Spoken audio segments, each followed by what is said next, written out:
seorang pemuda berinisial DKB, 23, di Desa Banyuanyar, Kecamatan Kalibaru, Banyuwangi, Jawa Timur, tak bisa menahan emosi hingga akhirnya ia gelap mata menganiaya ayah tirinya, As, 32, hingga tewas.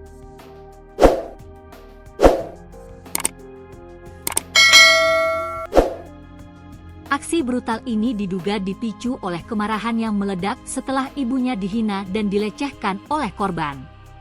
Sebelum penganiayaan terjadi, korban dan tersangka sudah sering cekcok. Penyebabnya tersangka marah terhadap kelakuan buruk ayah tirinya. Kapolsek Kalibaru AKP Ahmad Junaidi menjelaskan, peristiwa penganiayaan anak pada ayah tiri tersebut terjadi di Desa Banyuanyar, Kecamatan Kalibaru, Rabu, 25 Juni 2025. Tersangka DKB, yang merupakan buruh harian lepas. Junaidi mengatakan, sebelum penganiayaan terjadi, korban dan tersangka sudah sering bertikai. Penyebabnya masalah ekonomi dan utang.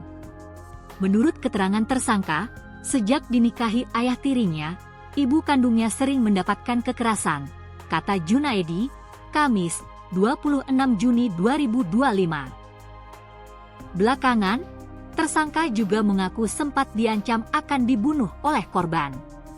Yang membuat amarah pelaku memuncak, yakni saat korban melecehkan ibu kandungnya.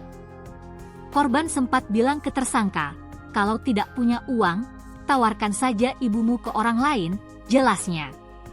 Perkataan itu membuat tersangka marah. Ia langsung menyerang korban dengan memukul. Tak berhenti di sana, tersangka juga membenturkan kepala korban ke batu besar yang ada di belakang rumah.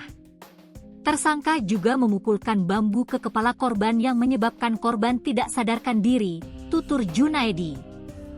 Kejadian tersebut sempat diketahui oleh para tetangga.